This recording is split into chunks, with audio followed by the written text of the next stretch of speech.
আজকেও শুরুতেও এমনটা আমি করে নিয়েছি। এমনটা আমরা অনেকের জীবনে আজকে প্রথম শুনেছি। আল্লাহ নবী সাল্লাল্লাহু আলাইহি ওয়াসাল্লাম যে বলেছেন, সকালে পড়লে সারা দিন, সন্ধ্যা পড়লে সারা রাত, রাতে শোয়ার সময় পড়লে, বিশেষ করে রাতে মানুষ ঘুমন্ত অবস্থায় নানা রকমের ক্ষয়ক্ষতির আশঙ্কা থাকে। এই সব ধরনের ক্ষয়ক্ষতি থেকে আল্লাহ নিরাপত্তা এসে চলে আসে। আল্লাহ তাআলা হেফাজতের জিম্মাদারি নিয়ে নেন, দায়িত্বশীল হয়ে যান। সবকিছু থেকে যথেষ্ট, সবকিছু থেকে আল্লাহ তাআলা তাকে নিরাপদ করে দেন। এই বিশ্বাস, এই ইয়াকিন নবী সাল্লাল্লাহু আলাইহি ওয়াসাল্লামের কথার প্রতি আমাদের আছে না নাই?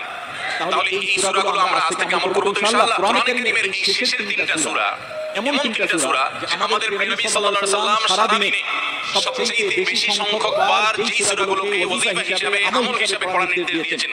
কোরআন কারীমের সেই সূরাগুলো হলো তিনটা সূরা। এই তিনটা সূরা দিনে এবং রাতে যত বেশি সংখ্যক বার পাঠ করতে হয়, অন্য কোন সূরা, এমনকি অন্য কোন দোয়া এত বেশি সংখ্যক বার পাঠের নির্দেশ কোরআনে অথবা হাদিসে কোথাও দেওয়া হয় নাই। এই তিনটা সূরার মর্যাদা, এর কি মর্তবা, এর কি বৈশিষ্ট্য, এর কি মাহাত্ম্য আছে সেটা বুঝবার জন্য আর কিছু প্রয়োজন নাই। এই একটি কথা যথেষ্ট যে দিন এবং রাত 24 ঘন্টার ভিতরে কোরআন কারীমের এই শেষ তিনটা সূরা, সূরা ইখলাস, সূরা ফালাক, সূরা নাস, এগুলোকে যত বেশি সংখ্যক বার নবী সাল্লাল্লাহু আলাইহি ওয়াসাল্লাম পড়ার নির্দেশ দিয়েছেন, তিনি যদি পাঠ করতেন এত বেশি